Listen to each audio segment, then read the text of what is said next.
Hello, I'm Bill Leipold, and welcome to this edition of Breakfast at the Barracks. Joining me is Alexander Gates, Professor and Chair of the Department of Earth and Environmental Sciences at Rutgers, Newark. Alex, welcome. Well, thank you. Thanks for being here. I appreciate it. My pleasure. I want to jump into kind of what's been happening. Over the past few weeks and few months, we've heard a lot about earthquakes. We've heard about Haiti, we've heard about Chile, we've heard about other areas. Can you give us a sense of what a real earthquake is, kind of what makes an earthquake? You know, we hear about the damage, but we don't ever hear about the scientific part of it. Sure, no problem. Well, there are earthquakes everywhere. So even though people are all getting excited and saying, oh my God, there's more earthquakes than normal, there are earthquakes every day, everywhere around the world. Now, there are certain areas that are going to have more earthquakes than others, and those would be what we call seismic zones, active zones. And normally what this involves is plate tectonics. So the movement of the plates around the Earth causes stresses to build up on the rocks in the planet. And what happens is you'll have these breaks in the rocks, which are called faults. And so a fault basically is just a regular crack in the crust, but movement can take place across it. And so what happens is as the stress builds up on these faults, sooner or later you kind of exceed the strength of resisting and boom, they slip. And so when it slips, that's an earthquake. Okay. And so we have every fault, that's active, has earthquakes sooner or later. Now, to somebody who's not a scientist, when I hear plates moving around, I get this sense of like paper plates on water kind of moving around. So can you give me a sense of what a plate is, how it kind of moves? Because I don't really understand. Sure. Well, if you the way I always like to have people think about it is if you took a hard-boiled egg, okay, and you cracked the outside shell, and so that you had all these little fragments of shell kind of stuck to the outside of that hard-boiled egg, and you could slide those shells around on there. Basically, that's how the plates are. Our plates are the continents and even maybe a little bit of the ocean basin, all stuck together. And there's 7 major plates and a couple of minor ones that kind of move around the planet relative to each other. So they almost look like plates, as you said. Okay. Big round plates, maybe not so round, and they kind of bump into each other as they move around. So let's take Haiti, for example, Sure. Because you had talked about the fact that the continents are kind of plates. So I get the sense that there might be a fault between the U.S. and Haiti based upon what you said. So can you give me some, is that correct? You got it exactly right. All right. There's a plate down there that's called the Caribbean plate. And the Caribbean plate on all those little islands that make that arc down there north of South America that everybody likes to go for vacations, those are all volcanic islands. Okay? And that's because the Atlantic Ocean and the Caribbean plate are kind of pushing towards each other. Along the top part between the Caribbean plate and the United States and the whole of North America, there's kind of a sideways sliding fault called the strike-slip fault. Okay. And that is what Haiti sits on. In fact, all those islands across there in the northern Caribbean are all along that fault. So it goes around Hispaniola, goes across southern Cuba, goes over to Jamaica, and then goes on shore and into Central America, right through Guatemala. All right. So here's the thing so I get the initial plates rub up against each other, the energy happens, the earthquake happens. Right. I don't get the aftershocks. What are aftershocks? Because it sounds to me like, is it kind of like moving across and like when you skid or whatever? I'm trying to kind of put that in my head. Well, you kind of have to think about these faults when they move, is that a little piece of the fault moves. So you might have a big fault, but only that much of the fault actually moves. Okay? And so that will be your main shock, okay? And that's the big one. So you press these things together, and all of a sudden just a little piece moves, and there's your big earthquake. Now you got extra stress around where it moved. And so now these spots all around where the movement took place all decide to move as well until the entire fault moves. So it moves little bit, one big one and then a bunch of little ones to make it move forward. So it's like skipping a stone across a river, a pond. Right. There's the big skip and then little skips thereafter. Or maybe like an inchworm or something, you know, like a centipede or something, where one little move, the whole thing moves. All right, so it's kind of like settling, and so it settles. How do I think I'm interested in terms of, we can't always tell when an earthquake is coming. Right. But we are watching the movements of the plates. Right. So I'm kind of confused. If you're watching the movements of the plates, how do we not know an earthquake is coming? Well, okay, well, good question. The big problem is you don't know how strong that rock is that's resisting the movement. Okay. So really, it's the plates continue to move. They don't stop. but you have this resistance along the fault where they're kind of locked up. And so when it exceeds the strength of the fault, that's when it goes. Okay, so we don't know when they're going to give. That's the whole problem. In Chile, because we talked about the Hispanic. So in Chile, I guess I'm assuming because it's along, it was it was the coast. Right. So I'm assuming it was another continental kind of plate. Yep. And so there was another kind of thing there. And I know in the Pacific, there's what we call the Ring of Fire. Right. Which has that. Yes. And Chile is part of the whole Andes mountain range that, lines the whole west side of South America, is all because you're taking the Pacific plate and you're shoving it underneath South America. Okay, so those are kind of a head-on collision in that spot. And so you get a whole line of earthquakes. There are earthquakes all up and down the west coast of South America. In fact, the biggest earthquake ever measured on the entire planet was in Chile in 1960. So they're used to it. I won't say they're used to it, but they have that conversation in the history around that. Yes, everybody's better be used to earthquakes if you live in South America. One of the places we're used to earthquakes is New Jersey. Yes. And a few weeks ago, there was a small earthquake in New Jersey. Right. Earthquake in New Jersey? Can you give me a little insight to that? I'm a little confused by that one. Yeah, we do have some earthquakes in New Jersey. Every year we'll probably get, 5, 10, maybe 12. It depends on the year. Really? And they tend to occur in clusters. So we had a few weeks ago, the beginning of January, in fact, right after everybody was all paying attention because of Haiti, there was a couple of earthquakes up in the highlands, and they all came in a little cluster, about 3 earthquakes right together. And, then you don't have them anymore for a while. And if you go back, there's a few during the year, and then back in February of 2009, we had about, maybe 6 or 7 of them all occurred in this cluster all over the place. You have them, and then nothing.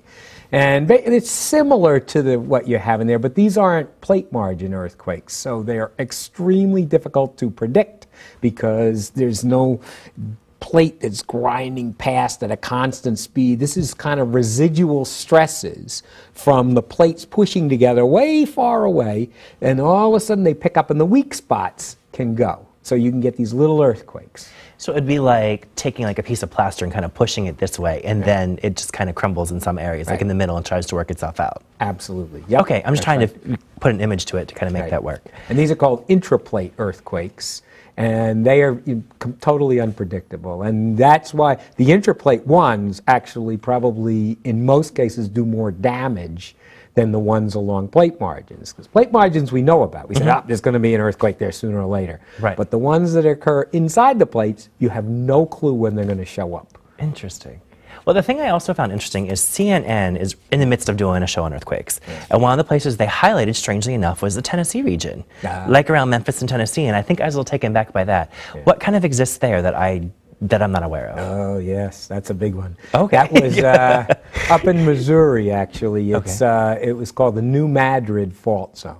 And here's, that's the perfect example for why intraplates are really so dangerous. There was an earthquake there, and there were 2 earthquakes. Okay. The largest earthquake that at least we know about that occurred in the continental United States occurred in New Madrid in 1811, and another one that was an estimated 8.8, huge earthquake. And then the next year they had an estimated 8.4. 2 years in a row, 1811, 1812. You say, oh my God! And the Mississippi River flowed backwards from it. It shifted its channel by over 100 feet into other places. They had records of water spouts shooting 18 feet in the air along the sides of Mississippi because the shaking was so intense. People were falling down in Richmond, Virginia. They couldn't stand it. It was shaking so intensely. That far away. And 2 of them in a row. And that's the last time we had it. It's been 200 years that we really haven't had anything to speak of. And the reason that they're always so scared of that is because if anything like that ever comes back again, you now have a lot of people living there. There wasn't anybody who lived there in those days. They say it could kill 250,000 people in the St. Louis, Memphis region if that happens again. I also know that you're pretty well versed in New York City. Okay. I understand that New York City has an interesting kind of perspective around with earthquakes. Can you kind of give me a sense of kind of what we need to think about when we're thinking about New York City and earthquakes? Well, I mean, the big problem is, again, it's an intraplate situation. You can't predict where the earthquakes are going to be, and the big problem is, you know, you go to California, and they have earthquakes every week, you know. So basically, if the building doesn't withstand earthquakes, it falls down, you know. And so everything newly built, you know, California's great. They update their codes every time you have an earthquake. Well, you go to New York City, and there's been houses and things that have been sitting there for hundreds of years, and they have never been shook, or maybe a little bit. And so the problem is, if we have an earthquake in New York City, it's going to cause tremendous amounts of damage. And we do have faults that are apparently active that go right through the city.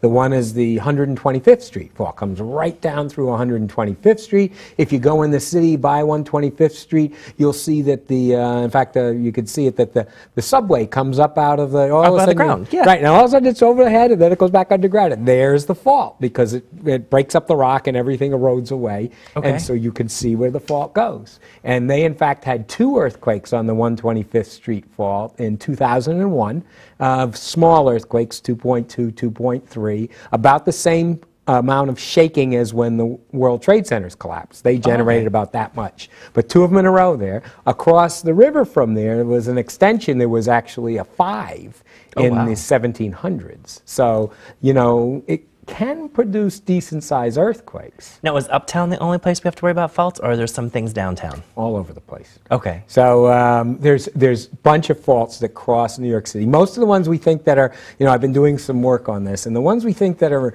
the dangerous ones are the ones that come about east-west or slightly northeast or slightly, you know, southwest. Those are the ones that appear to be the active ones. Now, there was one the biggest one that everyone asks about was in 1884, and it occurred just off of Jamaica Bay. And it had a estimated magnitude before that we had instruments. So estimated magnitude was 5.5.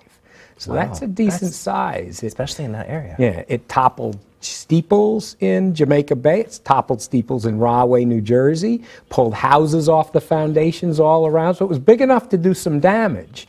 And so reality, 5.5, if you hit a 6, is not a huge amount of difference. So in fact, there's been a modeling study done in New York City that if a 6 hit the city, and, you know, could happen any time, really, would probably kill about 10,000 people. That's amazing. And so we have the New York City, we have Central Jersey. Is there anything we need to worry about the Jersey coast or Jersey or South Jersey? Well, I mean, there have been earthquakes off of, you know, in southern New Jersey as well. The big area for earthquakes really is the highlands. They have earthquakes all the time. The other places don't have them that often. Now, the problem is that means the stresses are still building up, but they're not being released as quickly. So they could actually produce big earthquakes. And the one, you know, down in Jamaica Bay was actually, you know, just off of Sandy Hook. That was a big earthquake. It was bigger. So, you know, not sure. It's really about the energy, about potentially what might come, and kind of just waiting, so to speak. Yeah. And of course, the other problem is, you know, if something comes too far offshore and you get, you know, you've got unstable sediments out there. You get a landslide offshore could generate a tsunami. A tsunami. And tsunamis, of course, those are on a whole other story. So. Well, hopefully we'll have you back to talk a little bit about that and some other research that you're doing. But that's all the time we have today. I want to thank you for coming to the show, and we'll be right back.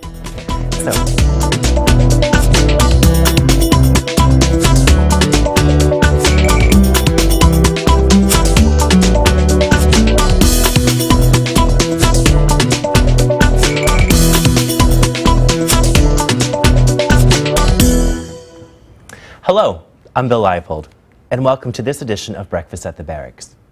Joining me today is Carlos Decena, Assistant Professor in the Department of Women and Gender Studies in the Department of Latino and Hispanic Caribbean Studies at Rutgers, New Brunswick. Carlos, welcome to the show. Thanks, Bill.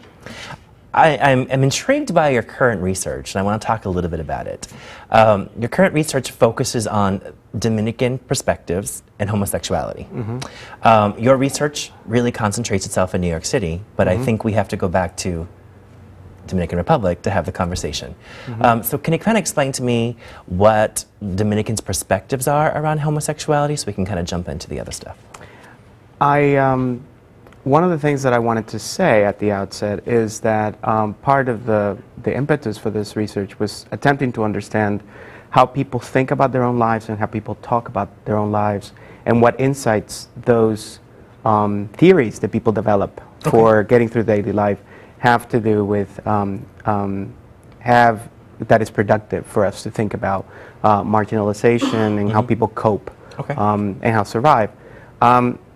So the question about Dominican perspectives on homosexuality is a complicated one. Like most Latin American nation states, the project of making homosexuality pathological harkens to the late 19th century.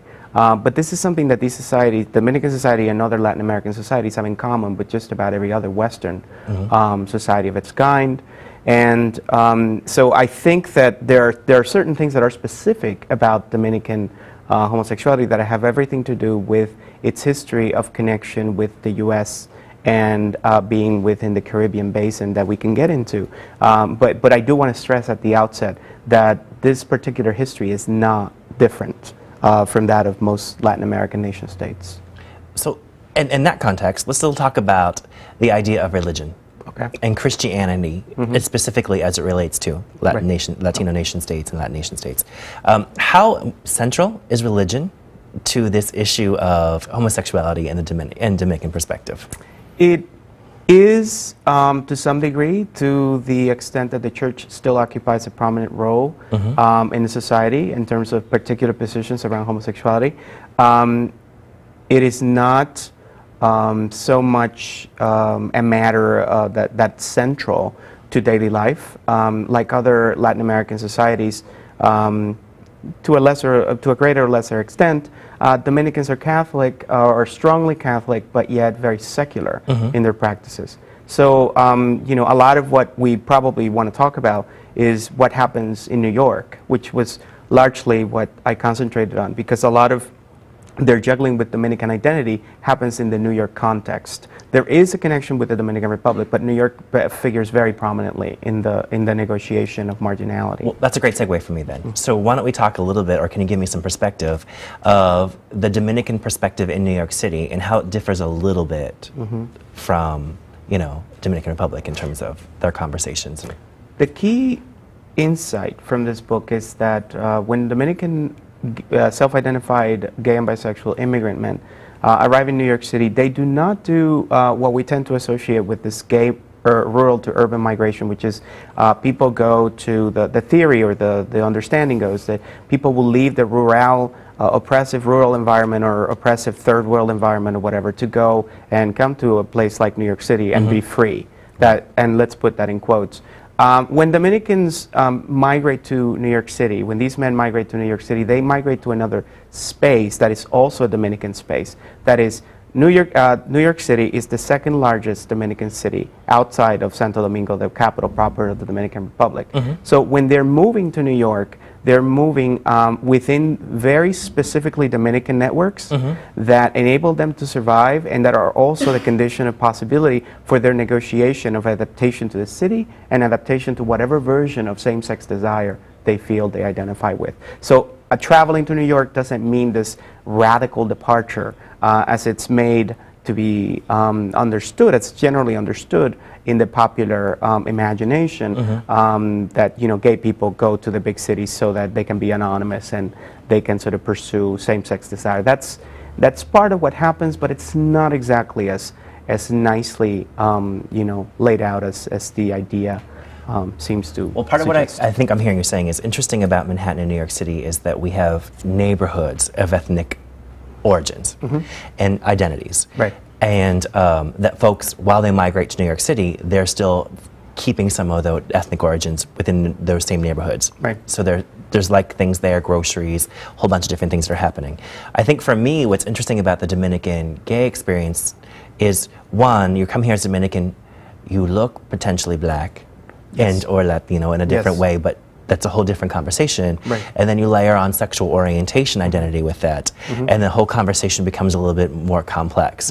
Not to mention the fact that my perception of Manhattan is mostly a white gay scene and not very inclusive of other areas. So can you talk a little bit about the kind of complex issue that some gay Dominicans may face with regards to both ethnic, gender, and race. I'd like to resituate the question and beg to differ with you a little bit. So I would say that that looking like African American and or Puerto Rican is a crucial part of the Dominican experience of gayness and or identity in New York City. Okay. Remember that African Americans and Puerto Ricans are the two of the key path-setting, if you will, migrant groups that settled in New York. Right. And to the degree to which they were first, they arrived before Dominicans did. In many of the areas that were later occupied by Dominicans, African Americans and Puerto Ricans help set the terms of the discussion about racialized identities in New York City. Discussions in which Dominicans enter and make a contribution, but nevertheless is a contribution that's in dialogue not just with hegemonic whiteness, if you will, in New York City, but also with African American identity and Puerto Rican or Nuyorican formations in New York. So what Dominicans end up juggling are a series of contradictions that have everything to do with being heading to New York City to look for freedom, to look for that which New York represents to Dominicans, which is progress. Progress at the level of economics, but also at the level of allowing yourself to be something other than what the project of the nation state has always told you you're supposed to be. That is heterosexual, monogamic, masculine, et cetera, et cetera.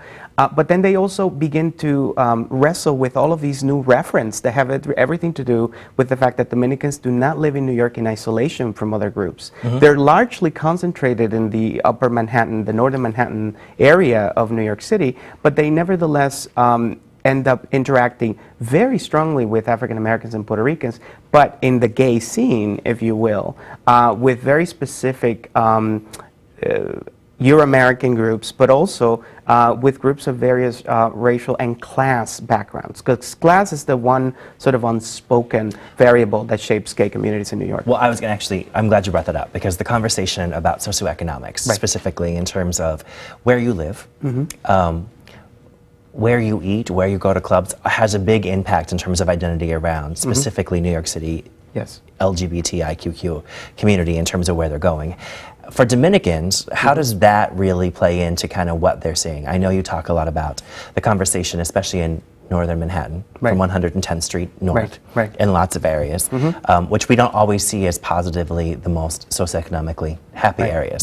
So explain to me about how class plays in with the Dominican gay experience in the city. It's a very interesting question because you can't go directly to capital, as in monetary, like what people make.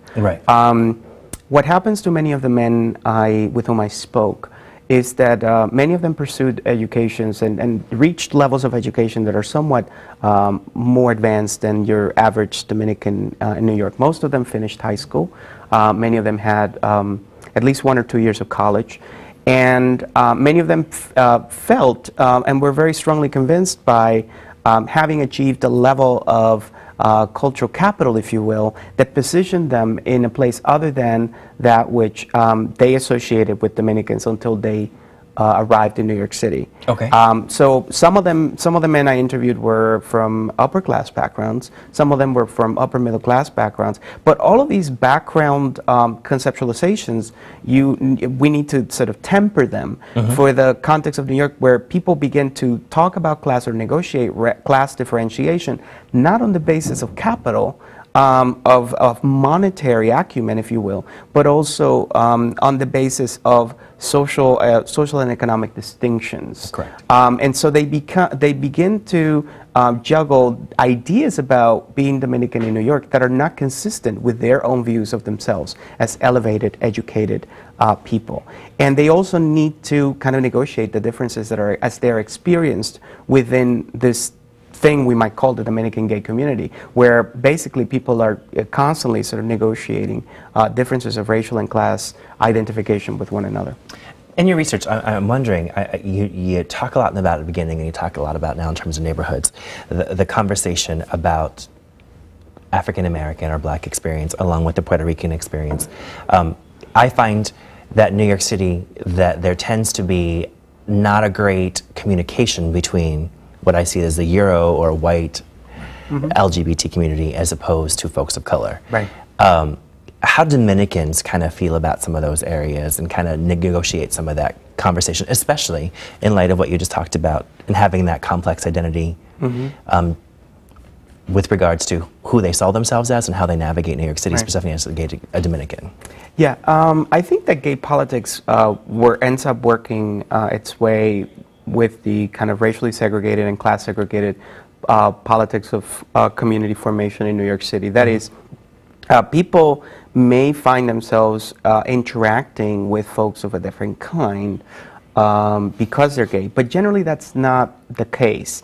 So I will say, at least in the experience of the men with whom I spoke in my research, most of them, if I had to say what their networks were made up of, these were mostly Dominican networks. There were other Latinos, predominantly Puerto Rican. There were some African Americans, and people had, Euro-American friends, white friends, but when I asked the specific question about who your friends are and what shape your networks has, that it always came back to fellow Dominicans predominantly. Okay. Which I think suggests something about how New York gay communities are as heavily segregated in some fundamental ways as the community at large. Well, and I agree with you. I think there is, that conversation, especially, if you go to West Village or you go to the East Village, the conversation is very different, depending on the neighborhood you're in, and depending on, even among white folks, the ethnicity of the white folks in terms of that conversation. Yes, absolutely. So, listen, we need to wrap up. I want to thank you for being here today. Thanks for having me. We had a great time. That's all we have for this edition of Breakfast at the Barracks. For more information about any of the subjects we discussed here, please visit our website at rutgers.tv. For all of us at the Rutgers Division of Continuing Studies, I'm Bill Leipold, and thanks for watching.